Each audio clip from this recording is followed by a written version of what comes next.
Naitwa Dr. Isaac Maro kutoka Afya Check, lakini leo nimekuja kwa kofia ya Poetic Tanzania, timu ambayo imejikita kwenye tafiti na kuhakikisha kwamba watoa huduma wa afya wanatambua kuhusu umuhimu wa tiba za msingi za dharura, yani essential emergency and critical care, ambao ofisi zetu ziko pale Muhas, tukiwa tunafanya kazi hii pale Muhas.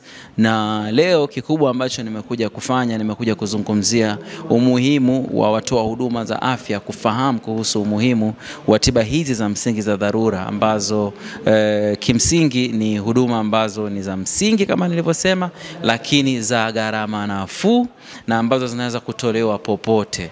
Kwa hiyo ndio nilichokuwa nakizungumza, kwa sababu kuna utafiti ambao ulifanyika katika nchi 22 barani Afrika, utafiti ambao unaitwa ACOS, ambao huu utafiti ulikuja kuonyesha kwamba wagonjwa wengi sana, zaidi ya wagonjwa, zaidi ya 50% ya wagonjwa ambao wamewekwa kwenye au wanatakiwa wawe kwenye group la wagonjwa wanaohitaji tiba za msingi za dharura, hawapati huduma hizo kwa sababu wapo maodini.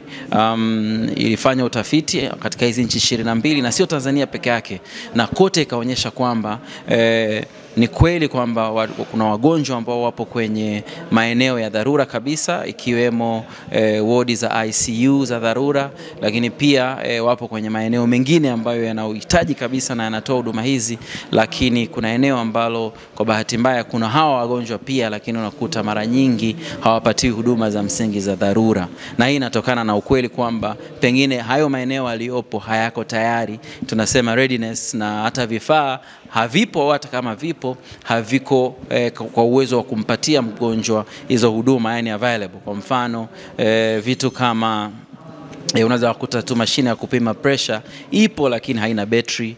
Kwa hiyo tunasema kwamba hiyo ipo lakini haiko ready kwa ajili ya kumsaidia mgonjwa. Na ndio hiki ambacho nilikuja kukizungumza leo, na wito wetu sisi ni kurudi kwenye msingi huu, kwa sababu hivi si vitu vipya. Essential emergency and critical care si kitu kipya. Wote ambao tumesoma afya tumefundishwa vitu kama kumpima mgonjwa joto, kumpima pressure, kuhakikisha kwamba unamlaza katika uwezo ambao hata kama amepoteza fahamu basi aweze kuwa na uwezo wa kuendelea kupumua. Yani vyote hivi ni vitu ambavyo tumefundishwa, lakini kutokana na kupractice kwa muda mrefu labda pengine tumesahau. Kwa hiyo sisi kama Poetic TZ tumekuwa tukipeleka ujumbe wa kujaribu kuwakumbusha watoa huduma za afya, lakini sio tu hivyo, pia kuambia na viongozi ambao wapo katika sekta ya afya pamoja na viongozi wakuu kutukumbusha kufanya kazi yetu hii, na sio tu hivyo kutupatia vifaa. Na vifaa hivi ni affordable. Nikisema affordable maana yake ni vya bei nafuu. Sio vitu ambavyo vinahitaji mabilioni ya fedha.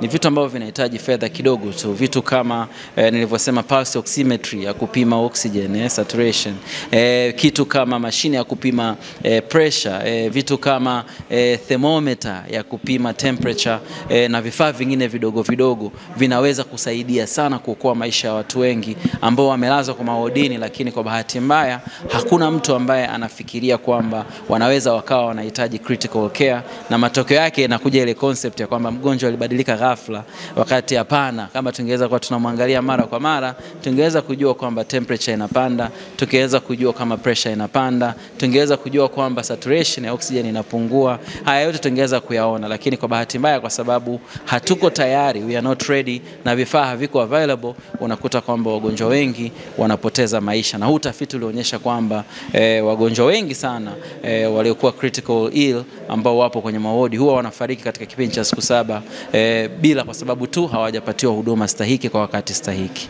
Kitu kikubwa kabisa ambacho pia tumekiona kwenye kongamano hili kubwa ni umuhimu na tuwe tayari kwa ajili ya kupokea bima ya afya kwa wote. Nadhani hii ni kitu ambayo imezungumzwa sana, na sisi kama Afya Check tumekuwa tukifanya kazi kwa miaka mingi sana kwenye jamii. Kazi yetu kubwa imekuwa siku zote kufanya kambi za afya, na tumekuwa tukizunguka maeneo mbalimbali kufanya kambi za bure za afya. Na moja ya changamoto kubwa ambayo tumeiona ni kupata watu wengi sana ambao wanahitaji huduma za afya lakini uwezo ni mdogo. Na siku zote tulikuwa tunaamini kwamba universal health coverage, universal health insurance au bima ya afya kwa wote itakapokuja, itasaidia kabisa kuleta hii suluhu. Na nimeona kabisa kwenye hili kongamano kizungumzo kwa ukubwa sana. Jana naibu waziri wa afya alizungumza kwa ukubwa sana, lakini pia tumekuwa tukisikia viongozi wetu wakizungumza kwamba sasa tuko tayari. Hata leo tumesikia bima yetu ya taifa ikizungumza, mfuko wetu wa bima wa afya ukizungumza. Kwa kifupi ni kwamba mimi ninaamini kabisa kwamba hii ndiyo mwarobaini wa changamoto zetu nyingi za afya. Sisi kwenye Afya Check tunasema kwamba ukiweza kufanya vipimo mapema, ukagundua changamoto mapema, basi utaweza kuitibu kwa gharama nafuu sana. Lakini watu ambao tumekuwa tukiwakuta kwenye community, tukiwaambia hivyo, wanakuambia hata hiyo mapema nitaenda saa ngapi na mimi sina hata 10. Kwa hiyo mimi ninaamini kabisa kwamba hii bima ya afya kwa wote itasaidia sana inapokuja kwenye prevention, kwa sababu watu watakuwa wanakuja kupima haraka zaidi, mapema zaidi, watakuwa wanagundua changamoto mapema zaidi, na watakuwa wanatibiwa mapema zaidi, ambayo baada ya muda tutakuja kuona kwamba kumbe imekuja kuokoa gharama sasa ambazo serikali inatumia kututibu sisi kama Watanzania. Kama tukikaa kwenye prevention huko ambapo Afya Check tupo, ninaamini kabisa kwamba serikali itakuwa inapunguza sana gharama za matibabu, kwa sababu itakuwa tena watu hawaje wakiwa wameshachelewa wakahitaji gharama kubwa kupata matibabu.